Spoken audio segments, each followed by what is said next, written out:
वृंदावन की इस पावन और सुगंधित भूमि पर, जहाँ की हवाओं में भी भक्ति का वास है, एक दिव्य लीला का आरंभ होता है।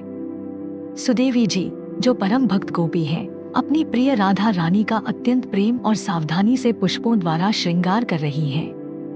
राधा रानी का सौंदर्य आज अद्भुत है। सुदेवी जी की आंखों में अपनी स्वामिनी के प्रति सेवा का अपार भाव साफ दिखाई दे रहा है। अचानक हवा के झोंकों के साथ फूलों की पंखुड़ियां उड़ने लगती हैं और तभी वातावरण में एक जादुई धुन गूंजने लगती है। यह श्री कृष्ण की मधुर बंसी की पुकार है। राधा रानी का हृदय उस धुन की ओर खिंचा चला जाता है।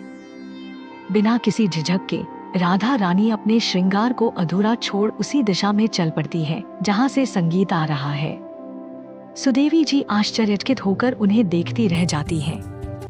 वह समझ नहीं पाती कि राधा जी श्रृंगार बीच में क्यों छोड़ गईं। राधा रानी मुस्कुराते हुए कहती है कि उनके कानों का असली गहना तो केवल शाम की बंसी की वह पवित्र ध्वनि ही है। दोपहर की ढलती धूप में यमुना का शांत तट स्वर्ण की तरह चमक रहा है।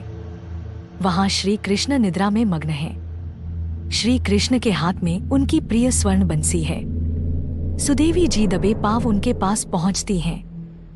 शरारत और भक्ति के भाव के साथ सुदेवी जी धीरे से वह बंसी चुरा लेती है ताकि लीला को नया मोड़ दे सकें।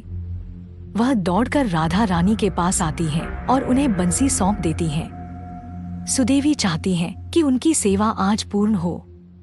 सुदेवी जी राधा रानी से आग्रह करती हैं कि वे स्वयं इस बंसी को बजाएं और वृंदावन को मंत्रमुग्ध कर दें। राधा रानी बंसी को अपने अधरों से लगाती हैं और बजाने का प्रयास करती हैं, लेकिन वातावरण में सन्नाटा छाया रहता है। कोई स्वर नहीं निकलता। पास खड़ी सखिया और सुदेवी जी भी हैरान हैं। बंसी जैसे मौन हो गई हो। तभी कुंज की गलियों से मुस्कुराते हुए श्री कृष्ण प्रवेश करते हैं। उनकी उपस्थिति मात्र से ही शांति छा जाती है। कृष्ण को देखकर राधा रानी संकोच के साथ बंसी उन्हें वापस सौंप देती हैं। कृष्ण प्रेमपूर्वक उसे अपने हाथ में लेते हैं। जैसे ही श्री कृष्ण के होंठ बंसी को छूते हैं, पूरा वृंदावन एक अलौकिक और दिव्य संगीत से सराबोर हो जाता है।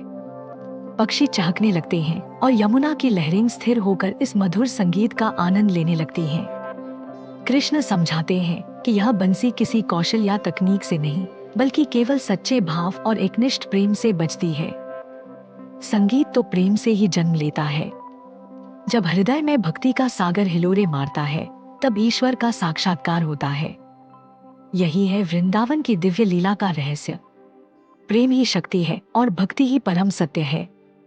जय श्री राधे।